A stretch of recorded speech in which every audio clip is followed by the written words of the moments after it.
Welcome to Dev ERP solutions private limited.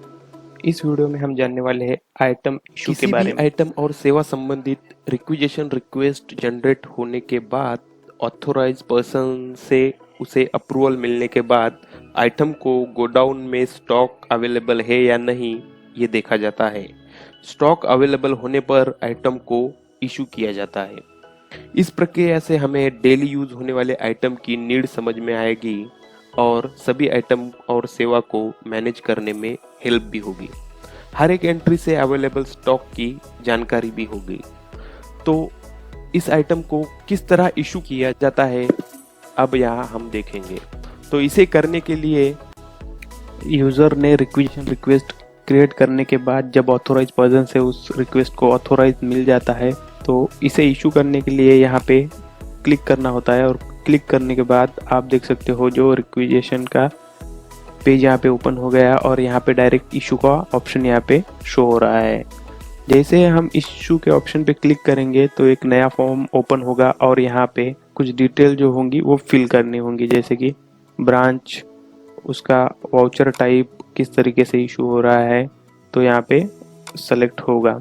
उसके बाद जो डिपार्टमेंट नेम रहेगा वो डिपार्टमेंट किस डिपार्टमेंट के लिए आइटम इशू हो रहा है वो उस डिपार्टमेंट का नेम यहाँ पे आएगा और जो गोडाउन रहेगा वो गोडाउन भी यहाँ पे सेलेक्ट होगा। और इशू 2 में आइटम किस यूजर को इशू हो रहा है, किस एम्प्लॉय को इशू हो रहा है आप यहाँ से सेलेक्ट कर सकते हो।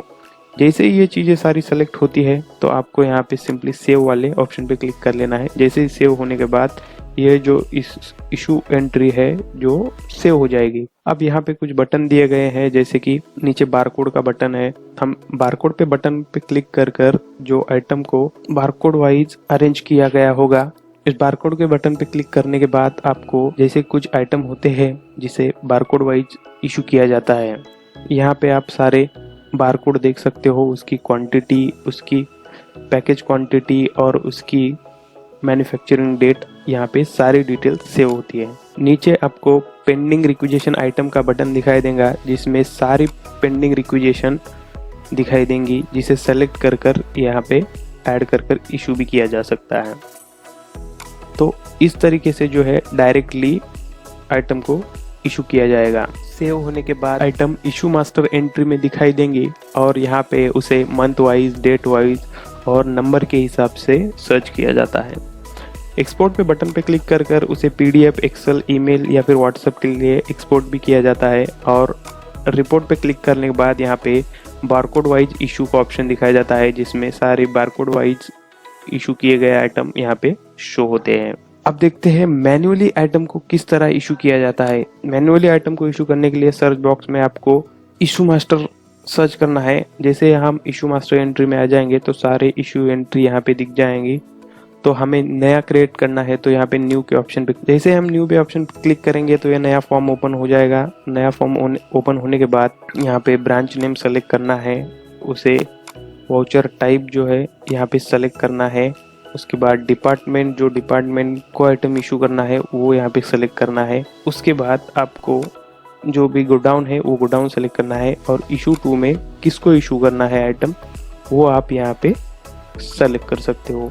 जैसे ही ये डिटेल सेलेक्ट होती है तो मैन्युअली आपको आइटम सेलेक्ट करनी होती है, जो आइटम आपको इशू करवाने हैं तो आप यहाँ पे सेलेक्ट कर सकते हो। तो आइटम सेलेक्ट होने के बाद HSN कोड यहाँ पे बाय डिफ़ॉल्ट सेलेक्ट हो जाता है। उसके बाद आपको स्टॉक टाइप, यानी कि जो आइटम स्टॉक में किस तरह अवेलेबल है, जैसे कि फ्रेश है या फिर डैमेज है या फिर रिपेयर है, तो आप जिस तरीके से आइटम यहाँ पे स्टॉक टाइप में होगा वो सेलेक्ट करोगे। उसके बाद उसका पैकेजिंग नंबर्स, कितने पैकेज आप प्रोवाइड कर रहे हो वो आप यहाँ पे देख सकते हो। और उसके बाद जो पैकेज में कितनी क्वांटिटी है वो आप यहाँ पे इंटर कर सकते हो। जैसे ये इंटर हो जाएगा तो आपको यहाँ पे टोटल मिल जाएगा। ज़्यादा आइटम आपको इशू करवाने हैं तो प्लस पे आप क्लिक करके एक से ज़्यादा भी कर सकते हो। तो नीचे पेंडिंग रिक्विजिशन आइटम में से आप कोई आइटम ऐड करवाना चाहते हो तो उसे सेलेक्ट कर कर यहाँ से ऐड भी करा सकते हो, सेलेक्ट करके यहाँ से ऐड भी करा सकते हो। ये सारी डिटेल्स फिल होने के बाद आपको सेव के ऑप्शन पे क्लिक कर देना है। जैसे आप सेव करोगे तो आपको यहाँ पे अगर यूजर को ऑथोराइज बटन असाइन होगा तो यहाँ पे ऑथोराइज का बटन दिखेगा और यूजर को डिलीट की ऑथोराइज होगी तो ही उसे डिलीट का बटन दिखेगा। रिकॉर्ड सेव होने के बाद इशू मास्टर एंट्री में सारे रिकॉर्ड यहाँ पे दिखाए जाते हैं, जिसको record month wise, date wise, जो उसके स्टेटस के हिसाब से, नंबर के हिसाब से और किसको इशू किया गया, ये सारी इन सब के हिसाब से उन्हें सर्च भी किया जा सकता है। जैसे हम एक्सपोर्ट के ऑप्शन पे क्लिक करते हैं तो हम इसकी एक पीडीएफ बना सकते हैं, एक्सेल में स्टोर कर सकते हैं या फिर इसे इसका ईमेल से भी किसी को सेंड कर सकते हैं, व्हाट्सएप पे भी इसे सेंड किया जा सकता है। तो रिपोर्ट में आइटम जो है बारकोड वाइज इशू यहाँ पे दिखाई देगा, जो कि आइटम को बारकोड वाइज और सीरियल वाइज नंबर से सेव किया जाता है। तो इस तरीके से इशू एंट्री की जाती है। Thanks for watching a video.